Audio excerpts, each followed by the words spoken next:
இன்றைய முக்கிய செய்திகள். பஹல்காம் தாக்குதலால் அனைத்து இந்தியர்களின் ரத்தம் கொதிப்பதாக ஆவேசம். பயங்கரவாதிகள் கடுமையான பதிலடியை எதிர்கொள்வார்கள் என மோடி உறுதி.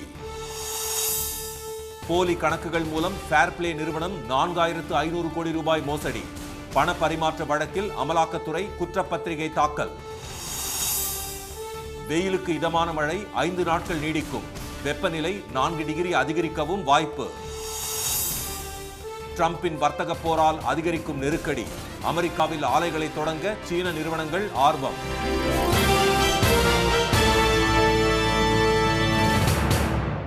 வணக்கம். வணக்கம். பஹல்காம் தாக்குதலால் அனைத்து இந்தியர்களின் ரத்தம் கொதிப்பதாக கூறியுள்ள பிரதமர் திரு மோடி, பாதிக்கப்பட்டவர்களுக்கு நீதி கிடைக்கும் வகையில் பயங்கரவாதிகளுக்கு பதிலடி தரப்படும் என்று உறுதிபட தெரிவித்துள்ளார். காஷ்மீரின் பஹல்காமில் லஷ்கர்-இ தொய்பா துணை அமைப்பான ரெசிடென்ஸ் ஃப்ரண்ட் தீவிரவாதிகள் நடத்திய தாக்குதலில் 26 அப்பாவிகள் கொல்லப்பட்டனர். இது பெரும் அதிர்ச்சியை ஏற்படுத்திய நிலையில் இந்தியாவில் பல்வேறு காரணங்களுக்காக தங்கியுள்ள பாகிஸ்தானியர்களை உடனடியாக வெளியேற மத்திய அரசு உத்தரவிட்டது. பாகிஸ்தானுக்கு சிந்து நதிநீர் வழங்கும் ஒப்பந்தத்தையும் இந்தியா நிறுத்தி வைத்தது. காஷ்மீர் பிரச்சனையில் பொறுமையின் எல்லையை கடந்த நிலையில் இந்தியா எடுத்த இந்த முடிவு பாகிஸ்தானின் ஹைதராபாத் மாவட்ட விவசாயிகளை அதிர்ச்சிக்கு உள்ளாக்கியுள்ளது. தண்ணீர் கிடைக்காவிட்டால் விவசாயம் பாழ்படும் என்றும் வாழ்வாதாரத்திற்கே வழியில்லாமல் போகும் என்றும் அவர்கள் கூறினர். இந்நிலையில் காஷ்மீரில் தீவிரவாதிகளை கண்டுபிடிக்க தேடுதல் வேட்டை தீவிரப்படுத்தப்பட்டுள்ளது. தீவிரவாத இயக்க உறுப்பினர்களின் வீடுகளை தகர்க்கும் நடவடிக்கையும் எடுக்கப்பட்டு வருகிறது. ஷோபியான், பந்திபோரா, புலவாமா மாவட்டங்களில் இதுவரை 9 தீவிரவாதிகளின் வீடுகள் இடிக்கப்பட்டுள்ளன. தீவிரவாதிகளுக்கு உதவியவர்களை கண்டுபிடிக்க மாநிலம் முழுவதும் ஆயிரக்கணக்கானவர்களிடம் விசாரணை நடத்தப்பட்டு வருகிறது. காஷ்மீர் தாக்குதல் குறித்து இன்று மனதின் குரல் நிகழ்ச்சியில் பேசிய திரு மோடி, அம்மாநிலத்தில் அமைதி திரும்பி மக்கள் வளமுடன் வாழ்வது இந்தியாவின் எதிரிகளுக்கு பிடிக்கவில்லை என்றார். எனவே காஷ்மீரை மீண்டும் அழிக்க அவர்கள் முயல்வதாக கூறிய அவர், பஹல்காம் தாக்குதலால் இந்தியர்கள் ஒவ்வொருவரும் கோபம் கொண்டிருப்பதாகவும் தீவிரவாதிகளுக்கு உரிய பதிலடி தரப்படும் என்றும் தெரிவித்தார். मुझे एहसास है हर भारतीय का खून आतंकी हमले की तस्वीरों को देखकर खौल रहा है. आतंकवाद के खिलाफ इस युद्ध में देश की एकता, 140 करोड़ भारतीयों की एकजुटता हमारी सबसे बड़ी ताकत है. मैं पीड़ित परिवारों को फिर भरोसा देता हूं, उन्हें न्याय मिलेगा, न्याय मिलकर रहेगा. इस हमले के दोषियों और साजिश रचने वालों को कठोरतम जवाब दिया जाएगा. இதனிடையே எல்லை கட்டுப்பாட்டு கோட்டு பகுதியில் பாகிஸ்தான் ராணுவம் அத்துமீறி நடத்தும் துப்பாக்கி சூட்டுக்கு இந்திய வீரர்கள் பதிலடி கொடுத்து வருகின்றனர். போர் பதற்றம் ஏற்பட்டுள்ள நிலையில் கப்பல்களை தாக்கும் ஏவுகணையை செலுத்தி இந்திய கப்பல் படை சோதனை நடத்தியுள்ளது. இந்த சூழ்நிலையில் பஹல்காம் தாக்குதல் தொடர்பாக தேசிய புலனாய்வு அமைப்பினர் விசாரணையை தொடங்கியுள்ளனர். தாக்குதல் நடந்த இடத்தில் இருந்தவர்கள் மற்றும் உயிர் தப்பியவர்களிடம் அதிகாரிகள் விசாரிக்க உள்ளனர். இதனிடையே 530 கிலோமீட்டர் நீள பாகிஸ்தான் எல்லையை ஒட்டிய பஞ்சாப் மாநிலத்தில் 45,000 ஏக்கர் நிலத்தில் அறுவடை பணிகளை நாளைக்குள் முடிக்குமாறு விவசாயிகளுக்கு எல்லை பாதுகாப்பு படை அறிவுறுத்தியுள்ளது. ஃபேர்பிளே பந்தய செயலி நிறுவனம் போலி நிறுவனங்கள் மற்றும் போலி வங்கி கணக்குகள் மூலம் இந்தியாவிற்கு வெளியே 4500 கோடி ரூபாய் மோசடி செய்துள்ளதாக அமலாக்கத்துறை குற்றப்பத்திரிகை தாக்கல் செய்துள்ளது. இந்தியாவில் சட்டப்பூர்வமாக பதிவு செய்யப்படாத ஃபேர்பிளே நிறுவனம் விளையாட்டில் பந்தயம் கட்டுதல், ஆன்லைன் காசினோ உள்ளிட்டவற்றை நடத்தி வருகிறது. இந்நிறுவனம் 2023ஆம் ஆண்டு ஏப்ரல் முதல் 2024ஆம் ஆண்டு மே மாதம் வரையிலான காலத்தில் பண மோசடியில் ஈடுபட்டுள்ளதாக சட்டவிரோத பண பரிமாற்ற தடுப்பு சிறப்பு நீதிமன்றத்தில் அமலாக்கத்துறை சமீபத்தில் குற்றப்பத்திரிகை தாக்கல் செய்தது. அதில் தனிநபர்களின் பெயர்களில் போலி கணக்குகள் மூலம் பணம் பெறப்பட்டு NS online service, dynamic service மற்றும் சிக்னாக்ஸ் ஓவர்சீஸ் போன்ற போலி நிறுவனங்கள் மூலம் ஹாங்காங், சீனா மற்றும் துபாயில் உள்ள வெளிநாட்டு நிறுவனங்களுக்கு பணம் மாற்றப்பட்டுள்ளதாக அமலாக்கத்துறை தெரிவித்துள்ளது. அந்த வகையில் பெஃபி ஃபின்சர்வ் மற்றும் ட்ரூ ஃபண்ட் இன்னோவேஷன்ஸ் இந்தியா ஆகிய பண பரிமாற்ற நிறுவனங்கள் மூலம் ஆக்சிஸ் வங்கி கணக்கை தவறாக பயன்படுத்தி 3000 கோடி ரூபாய் வெளிநாடுகளுக்கு அனுப்பப்பட்டுள்ளது. மேலும் மோசடி செய்யப்பட்ட பணத்தில் ஒரு பகுதி இந்தியா முழுவதும் அசையும் மற்றும் அசையா சொத்துக்கள் வாங்கவும் பங்கு வர்த்தகத்தில் முதலீடு செய்யவும் பயன்படுத்தப்பட்டுள்ளதாகவும் குற்றப்பத்திரிகையில் தெரிவிக்கப்பட்டுள்ளது. ஃபேர்பிளே செயலி மூலம் IPL போட்டிகளை சட்டவிரோதமாக ஒளிபரப்பியதுடன் 2024 மக்களவைத் தேர்தலை வைத்து பந்தயம் கட்டி பணம் குவித்ததும் அமலாக்கத்துறையின் விசாரணையில் தெரியவந்துள்ளது. வாடிக்கையாளர்களை கவர்வதற்காக பல பிரபலங்களை இணைத்து ஃபேர்பிளே நிறுவனம் விளம்பரம் செய்துள்ளது.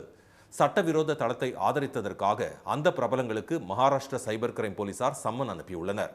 இந்நிலையில் ஃபேர்பிளே நிறுவன உரிமையாளர்கள் கிரிஷ் ஷா மற்றும் அவரது கூட்டாளி சித்தாந்த் ஐயர் எனப்படும் ஜான் பால் தொடர்ந்து தலைமறைவாக இருக்கும் நிலையில் செயலியை வடிவமைத்து கொடுத்த நிறுவனத்தின் உரிமையாளர்கள் சிராக், சிந்தன் ஷா ஆகியோர் 2 மாதங்களுக்கு முன் கைது செய்யப்பட்டனர்.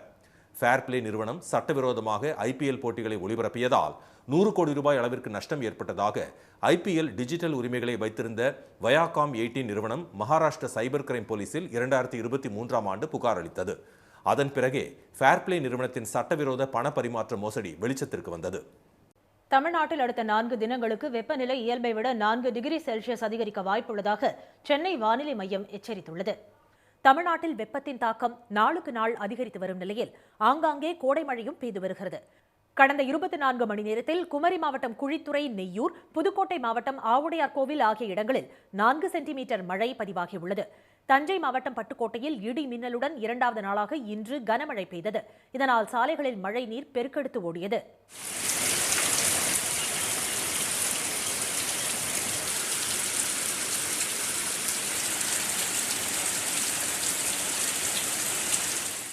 பகல் வேளைகளில் வெயில் சுட்டெரித்து வரும் நிலையில் கும்பகோணம் மற்றும் சுற்றுவட்டார பகுதிகளான செட்டி மண்டபம், கரிக்குளம் ஆகிய இடங்களில் மிதமான மழை பெய்தது. கடலூர் மாவட்டம் சிதம்பரம், மணலூர், கண்ணங்குடி, முட்லூர் உள்ளிட்ட பகுதிகளில் பரவலாக பெய்த கோடை மழையால் வெப்பம் சற்று தணிந்தது.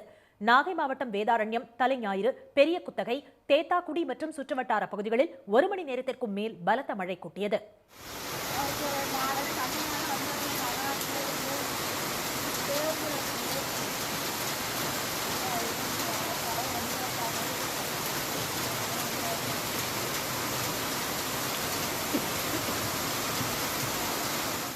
இதற்கிடையே தென்னிந்திய பகுதிகளின் மேல் வளிமண்டல கீழடுக்கு பகுதிகளில் கிழக்கு மற்றும் மேற்கு திசை காற்று சந்திக்கும் பகுதி நிலவுவதால் தமிழ்நாடு மற்றும் புதுச்சேரியில் அடுத்த 5 நாட்களுக்கு மிதமான மழை பெய்யக்கூடும் என்று வானிலை மையம் அறிவித்துள்ளது. அதே நேரத்தில் அதிகபட்ச வெப்பநிலை இயல்பை விட 4 டிகிரி செல்சியஸ் வரை அதிகரிக்கக்கூடும் என்றும் வானிலை மையம் கூறியுள்ளது. ட்ரம்பின் வரி விதிப்பு நெருக்கடியை தொடர்ந்து சில சீன நிறுவனங்கள் அமெரிக்காவில் உற்பத்தியை தொடங்க ஆர்வம் காட்டி வருகின்றன. அமெரிக்க அதிபர் ட்ரம்பின் பரஸ்பர வரி விதிப்புக்கு சீனா கடும் எதிர்ப்பு தெரிவித்தது. இதைத் தொடர்ந்து சீன பொருட்களுக்கு அமெரிக்கா 145%, சீனா 124% என வரி விதித்துள்ளன. இந்நிலையில் சீன நிறுவனங்கள் அமெரிக்காவில் ஆலையை தொடங்காவிட்டால் வரி நெருக்கடியை சந்திக்க வேண்டியது வரும் என்று ட்ரம்ப் எச்சரிக்கை விடுத்துள்ளார். இதையடுத்து கிழக்கு சீனாவில் உள்ள ஆயத்த ஆடை ஏற்றுமதியாளர்கள் அமெரிக்காவை நம்பியே தங்களது 95% ஏற்றுமதி உள்ளதால் 145% வரி விதிப்பால் தொழிலை செய்ய முடியாத நிலை உள்ளதாக தெரிவித்துள்ளனர். இதையடுத்து சிலர் டெக்சாஸ் மாகாணத்தில் உள்ள டல்லாஸில் தொழிற்சாலையை அமைக்கப் போவதாக தெரிவித்துள்ளனர். சீனாவில் தொழிலாளர்களுக்கான சம்பளம் அதிகம் என்பதுடன் சட்டத்திட்டங்களும் கடுமையாக உள்ளன. மேலும் ஒரு பொருளை ஏற்றுமதி செய்ய 10 நிலைகளை தாண்ட வேண்டும். ஆனால் டல்லாஸில் 1 அல்லது 2 கட்டங்களை தாண்டினால் போதும் என்று சீன ஆயத்த ஆடை உற்பத்தியாளர்கள் கூறினர். அதே நேரம் அமெரிக்காவில் தொழிலாளர்களுக்கான சம்பளம் அதிகம் என்றாலும் நேர்மை மற்றும் ஊழியர்களின் திறமையை சீனாவுடன் ஒப்பிட முடியாது என தெரிவித்த சீன ஏற்றுமதியாளர்கள் சிலர் அமெரிக்காவில் தங்களது விற்பனையகங்களை தொடங்க முடிவு செய்துள்ளதாக தெரிவித்தனர். அரசியல் சாசனத்தை மத்திய பாஜக அரசு சிறுக சிறுக சிதைத்து வருவதாக முன்னாள் மத்திய அமைச்சர் திரு ப. சிதம்பரம் குற்றம் சாட்டியுள்ளார். சென்னை சத்தியமூர்த்தி பவனில் டாக்டர் அம்பேத்கரின் 134வது பிறந்த நாள் விழா தமிழ்நாடு காங்கிரஸ் வழக்கறிஞர் பிரிவு சார்பில் நடைபெற்றது. இதில் அகில இந்திய காங்கிரஸ் வழக்கறிஞர் பிரிவு தலைவர் திரு அபிஷேக் மனு சிங்வி, அகில இந்திய காங்கிரஸ் தமிழக பொறுப்பாளர் திரு கிரீஷ் ஷோடங்கர், திமுக வழக்கறிஞர் பிரிவு செயலாளர் திரு NR இளங்கோ உள்ளிட்டோர் கலந்து கொண்டனர். நிகழ்ச்சியில் பேசிய திரு சிதம்பரம், அரசியல் சாசனத்தின் முக்கிய அம்சமே கூட்டாட்சிதான் என்றார். ஆக்கிரமிப்பு என்று கூறி வீடுகளை புல்டோசர் கொண்டு இடிப்பது போல அரசியல் சாசனத்தை சுக்கு நூறாக உடைக்க பாஜக அரசு முயற்சிப்பதாக சாடினார். கொஞ்சம் கொஞ்சமாக சிதைக்கிறது, இங்கே சிதைக்கிறது, அங்கே சிதைக்கிறது. அதை போல அரசியல் சாசனத்தை சிதைப்பதற்கு அவர்கள் தயாராக இருக்கிறார்கள் என்பது மட்டுமல்ல, அதற்கு ஒரு திட்டம் வைத்து கொஞ்சம் கொஞ்சமாக ஓரடியாக நின்று நிதானித்து சட்டங்களை இயற்றி வருகிறார்கள். அதையெல்லாம் எச்சரிக்கையோடு இருக்க வேண்டும். குடியுரிமை திருத்தச் சட்டம், வக்ஃப் திருத்தச் சட்டம் ஆகியவை மூலம் அரசியல் சாசனத்தை மத்திய அரசு சிதைப்பதாக திரு சிதம்பரம் கூறினார். இதனிடையே சென்னை மாநகராட்சி ரிப்பன் மாளிகை வளாகத்தில் சர் பி டி தியாகராயரின் 174வது பிறந்த நாளை முன்னிட்டு அவரது உருவப்படத்திற்கு மரியாதை செலுத்திய பின்னர் செய்தியாளர்களிடம் பேசிய திராவிட கழக தலைவர் திரு கி. வீரமணி, திராவிட கொள்கைகள் ஆரியத்தை உறுத்துவதால் குறுக்கு வழியில் மத்திய அரசு செயல்படுவதாகவும் அதற்கு ஆளுநர் துணை போவதாகவும் கூறினார். குறுக்கு வழியிலே ஒரு பெரிய திட்டத்தை அமல்படுத்தலாம் என்று ஒரு வியூகத்தை அவர்கள் பயன்படுத்துகிறார்கள். அதற்கு ஒரு கட்டத்திலே ஆளுநர் பயன்படுகிறார், இன்னொரு கட்டத்திலே நிதிச்சுமையை நெருக்கடியை உருவாக்கி காட்டுகிறார்கள். வீண்பழி சுமத்துவது, நிதி நெருக்கடி ஏற்படுத்துவது போன்ற உத்திகளால் திராவிடத்தை அசைக்க முடியாது என்றும் திரு வீரமணி தெரிவித்தார். இனி வருவது செய்தி துளிகள். நீதி கட்சியின் நிறுவனர்களில் ஒருவரான சர் பிட்டி தியாகராயரின் 174வது பிறந்தநாளை முன்னிட்டு முதலமைச்சர் திரு மு.க. ஸ்டாலின் தமது வலைதள பதிவில் கல்விக்கூடங்கள், மதிய உணவு திட்டம் என சென்னை மாநகரின் வளர்ச்சிக்கு பெரும் பங்காற்றியதுடன் எவருக்காகவும் தன் இயல்பை மாற்றிக்கொள்ளாத வெள்ளுடை வேந்தர் என பெயர் பெற்றவர் பிட்டி தியாகராயர் என்று குறிப்பிட்டுள்ளார். திராவிட மாடல் ஆட்சிக்கு 100 ஆண்டுகளுக்கு முன்பே வலுவான கொள்கை அடித்தளம் அமைத்த அவர் வழியில் தமிழ்நாட்டின் உயர்வுக்கு உழைப்போம் என்றும் அவர் கூறியுள்ளார். சென்னை மாநகராட்சி ரிப்பன் மாளிகையில் உள்ள அவரது சிலைக்கு தமிழ்நாடு அரசின் சார்பில் மரியாதை செலுத்தப்பட்டது. நீட் தேர்வு, மத்திய அரசு கொண்டு வந்துள்ள புதிய கல்விக் கொள்கை உள்ளிட்டவற்றை எதிர்க்காமல் அதிமுக மௌனம் காப்பதாக கண்டனம் தெரிவித்து திருநெல்வேலியில் நெல்லை மத்திய மாவட்ட திமுக தகவல் தொழில்நுட்ப அணி சார்பில் எதிர்க்கட்சித் தலைவர் எடப்பாடி திரு பழனிசாமி படத்துடன் சுவரொட்டிகள் ஒட்டப்பட்டுள்ளன. மறக்கவும் மாட்டோம், மன்னிக்கவும் மாட்டோம், இதெல்லாம் ரொம்ப தவறுங்க என்ற வசனங்கள் சுவரொட்டியில் இடம்பெற்றுள்ளன. தேமுதிகவின் 19வது பொதுக்குழு கூட்டம் அக்கட்சியின் பொதுச் செயலாளர் திருமதி பிரேமலதா தலைமையில் வரும் 30ஆம் தேதி சென்னையில் நடைபெறுகிறது. விஜயகாந்த் மறைவுக்கு பிறகு நடைபெறும் இந்த பொதுக்குழு கூட்டத்தில் அவரது மகன் திரு விஜய பிரபாகரனுக்கு கட்சியில் தலைமை பொறுப்பு வழங்குவது தொடர்பான அறிவிப்பு வெளியாகக்கூடும் என கூறப்படுகிறது. கேரளாவில் வரையாடுகளின் கணக்கெடுப்பு துவங்கியுள்ளது. 4 நாட்கள் நடைபெறும் இந்த கணக்கெடுப்பில் 1300 பேர் ஈடுபட உள்ளனர். இதற்கான தொடக்க நிகழ்ச்சி இடுக்கி மாவட்டத்தில் உள்ள இரவிக்குளம் தேசிய பூங்காவில் நடைபெற்றது. தமிழகத்தின் நீலகிரி மாவட்டத்தில் வரையாடுகளின் கணக்கெடுப்பு சில நாட்களுக்கு முன்பு நடைபெற்றது. இதைத் தொடர்ந்து கேரளாவிலும் வரையாடுகளின் கணக்கெடுப்பை வனத்துறையினர் தொடங்கியுள்ளனர். உலக சுற்றுச்சூழல் பாதுகாப்பு மற்றும் மாசு கட்டுப்பாடு குறித்து விழிப்புணர்வு ஏற்படுத்தும் வகையில் சேலம் மாவட்டம் ஆத்தூரில் மாரத்தான் போட்டி நடைபெற்றது. வயது வாரியாக 8 பிரிவுகளாக நடைபெற்ற இந்த போட்டியில் 4000 பேர் கலந்து கொண்டனர்.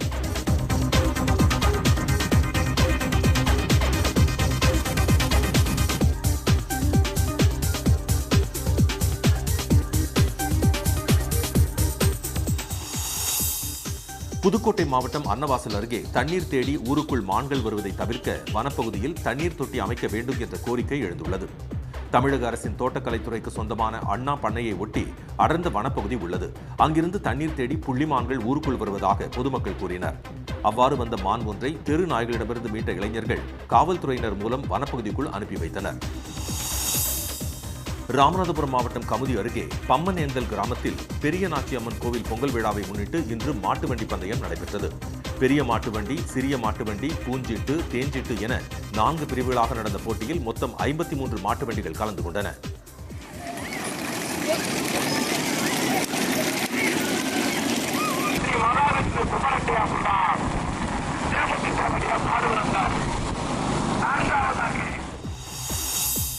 தமிழக எல்லையான ஹோசூர் அருகே ஜூஜுவாடி பகுதியில் உள்ள உள்வட்டார போக்குவரத்து அலுவலக சோதனைச் சாவடியில் கிருஷ்ணகிரி மாவட்ட லஞ்ச ஒழிப்புத்துறையினர் மேற்கொண்ட சோதனையில் கணக்கில் வராத 2,41,250 ரூபாய் பணம் பறிமுதல் செய்யப்பட்டது.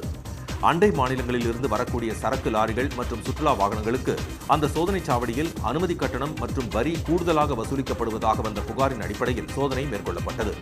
அப்போது பணியில் இருந்தவர்களிடம் விசாரணை நடைபெற்று வருகிறது. திருச்செந்தூர் அருகே உடன்குடியில் மாநில அளவிலான நாய்களுக்கான ஓட்டப்பந்தயம் நடைபெற்றது.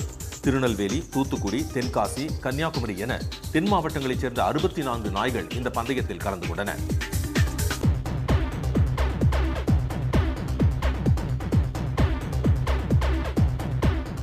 ஆறு சுற்றுகளாக நடத்தப்பட்ட பந்தயத்தில் வெற்றி பெற்ற நாய்களின் உரிமையாளர்களுக்கு முதல் பரிசாக 1 லட்சம் ரூபாய், 2ஆம் பரிசாக 50,000 ரூபாய், 3ஆம் பரிசாக 30,000 ரூபாய் வழங்கும். பள்ளிகளுக்கு கோடை விடுமுறை விடப்பட்டுள்ள நிலையில் குமரி சுற்றுலா தலத்தில் ஏராளமானோர் குவிந்தனர். கடற்கரை பகுதியில் அதிகாலையிலேயே வருகை தந்த சுற்றுலா பயணிகள் பல மணி நேரம் காத்திருந்து கடலில் சூரியன் உதிக்கும் இயற்கை அழகு காட்சியை கண்டு பரவசமடைந்தனர். சூரிய உதய காட்சி முனை, திரிவேணி சங்கமம், பகவதி அம்மன் கோயில் உள்ளிட்ட பகுதிகளில் கூட்டம் அலைமோதியது. கடல் அலைகளில் விளையாடியும் நீராடியும் சுற்றுலா பயணிகள் மகிழ்ச்சி அடைந்தனர். தமிழகத்தில் மீன்பிடி தடைக்காலம் அமலில் உள்ள நிலையில் சென்னை காசிமேடு மீன் சந்தை விடுமுறை தினமான இன்று வெறிச்சோடியது. ஆழ்கடலுக்கு விசைப்படகுகள் செல்லாததால் ஃபைபர் படகுகளில் சென்ற மீனவர்கள் பிடித்து வந்த குறைவான மீன்களே விற்பனை செய்யப்பட்டன. இதனால் மீன்கள் விலை சற்று உயர்ந்திருந்தது.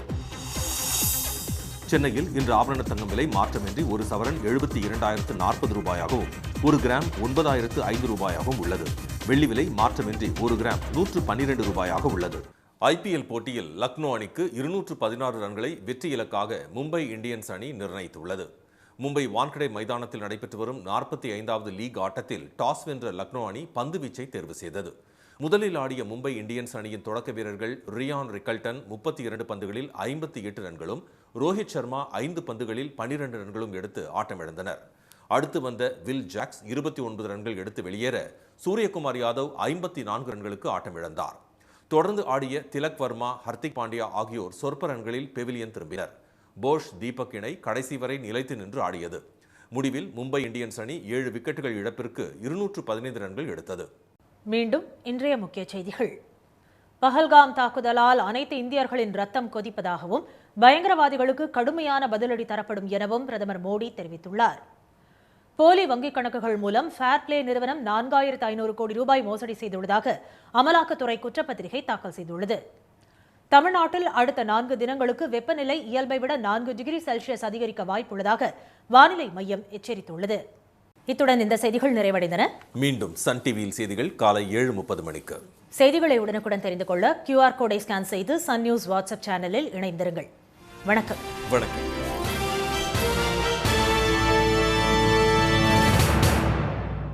உடனுக்குடன் செய்திகளை தெரிந்து கொள்ள சன் நியூஸ் பெல் ஐகானை கிளிக் பண்ணுங்க.